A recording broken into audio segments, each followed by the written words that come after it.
So let's find the instantaneous slope of a function. This is also called the first derivative. So the idea is, given any function, whether it's a quadratic, a linear function, it doesn't matter, y equals f sub x, as long as it's continuous, that I can draw it without lifting my pen off the paper, we define this y prime is equal to f prime x. And this is the instantaneous rate of change at any point x.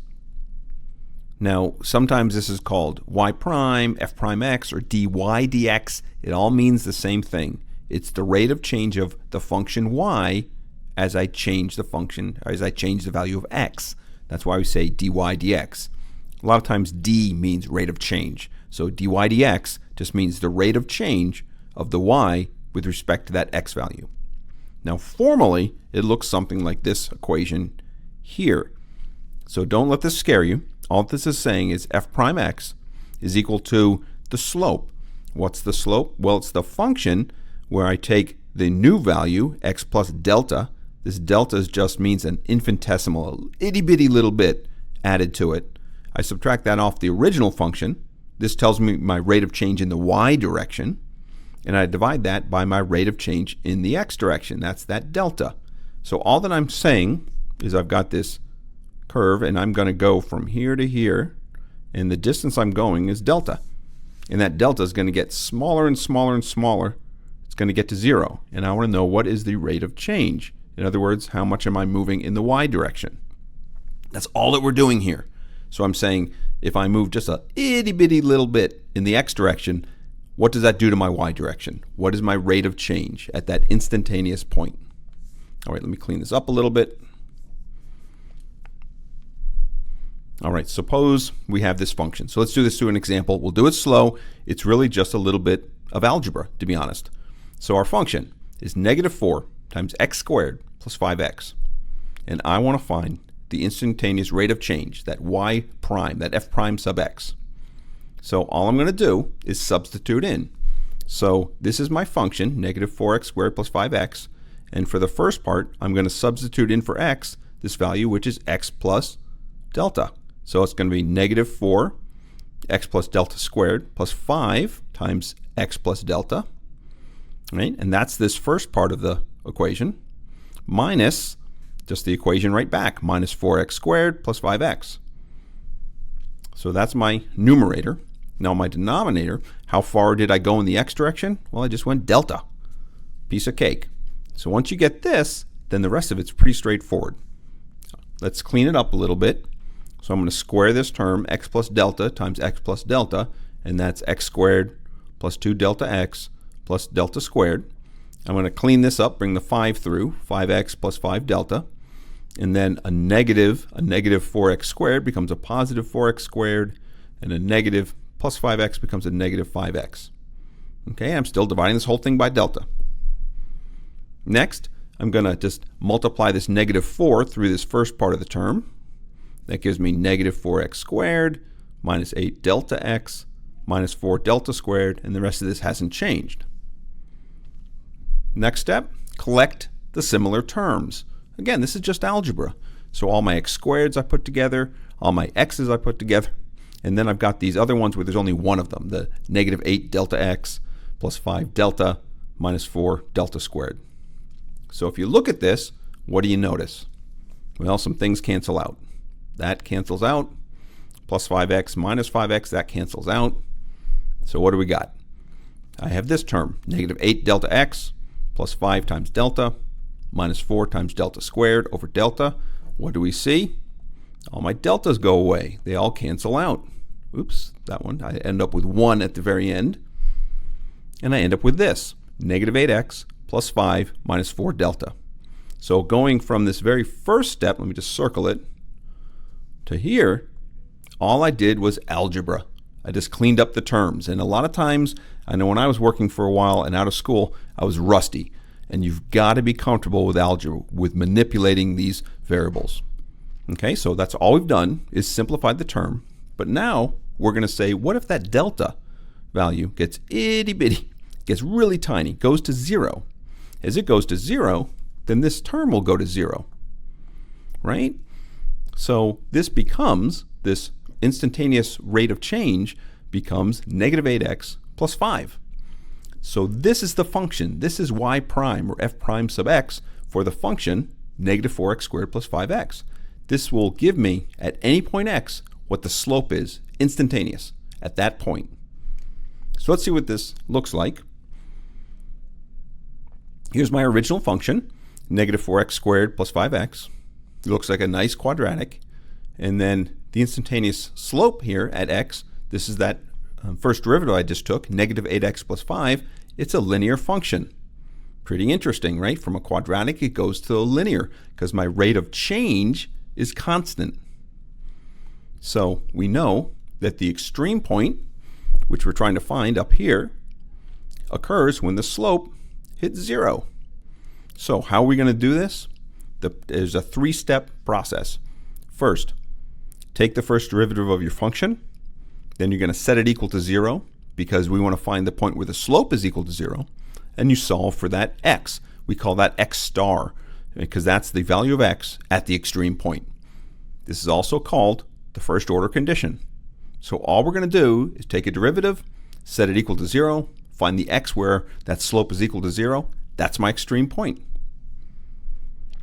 So luckily, we don't have to go through that long equation, use all that algebra. We have some rules, and these rules are awesome. So the first one is just kind of common sense. If my function is a constant, let's say y equals 10. Now I know then my rate of change will be 0, because if I tell you y is 10, it's never changing. No matter what my x is, if y equals 10, it doesn't have any effect. That's kind of common sense. The powerful one, this is called the power rule. If I have a function, y equals a constant, times x to the n power, right? Then my derivative for this is simply going to be, I take that exponential n, bring it down, multiply it, and then I decrement or decrease by 1 the exponential. So if y equals a times x to the n, then y prime is a times n times x raised to the n minus 1. Seems kind of abstract. Let's do it a couple quick times. This is your best friend for taking a first derivative. So suppose my function is y equals 3x plus 12. So this is the same thing as saying 3 times x to the first power, right? When I write just x, it's assumed it's being raised to the first power. We don't write it because it's obvious. So I'm going to take a derivative of this. Let's use my power rule. It's going to be equal to 3.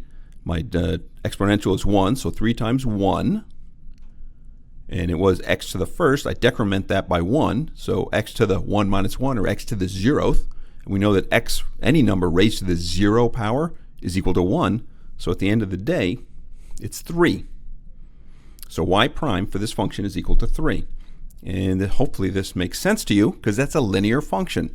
Y equals 3x plus 12 is saying my intercept is 12, and I go up 3 units for every 1 unit of x. So the slope of a linear function doesn't change. The slope is constant for a linear function. Okay, let's do the original one that we just figured out graphically. Let's do it now formally. So y equals negative 4x squared plus 5 times x. So I'm going to use my power rule. Y prime equals that negative 4 times, now I'm going to bring the exponential of 2 down, right? So it's negative 4 times 2 times x to the 2 power, decrementing that by 1, right? Plus 5 times bringing my exponential 1 down, times x raised to the 1 minus 1th power, and this becomes negative 8x plus 5, which is what we just found. But I want to find the x star, the x, where this is at a maximum. So where does the slope equal 0? All I do is set that to 0. So I have negative 8x plus 5 equals 0, and now it's just algebra. Negative 8x equals negative 5. I brought the 5 over to the other side, right? So now I'm going to just bring the 8 over, so it'll be x star equals 5 divided by 8. The negatives cancel out, and I get that x star is 0.625. So if x is 0.625, then the original function, negative 4x squared plus 5x, is at an extreme point. Let's do one more. And this one's a little trickier, but you're going to see this a lot. So my function is y equals 4 divided by x plus 3 times x. Okay, remember, if I have something in the denominator, right, in the bottom of the fraction, then that's the same thing as saying it's to the negative power. So 4 divided by x plus 3x, the same, I can say that also as 4 times x to the negative 1 plus 3 times x to the 1. The negative in an exponential simply means it's on the bottom of the fraction, essentially. So let's use our power rule. Same thing applies. So we'll do it of this, right? So it'll be 4 times, what's my exponential? Negative 1. Bring that down, times x, and then it's negative 1 minus 1.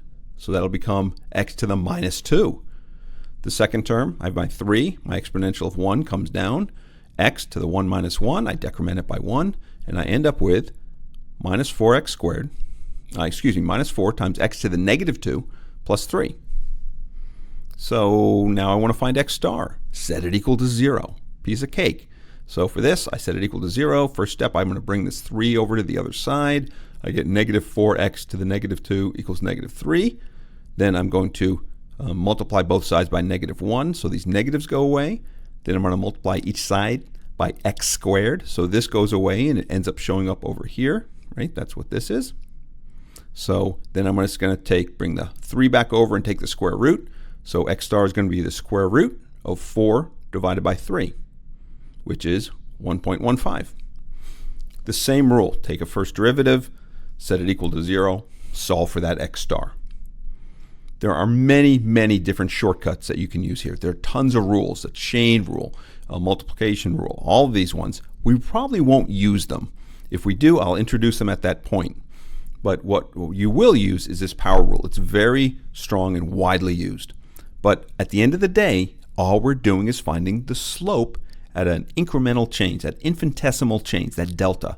So first derivatives give us the slope at a specific point.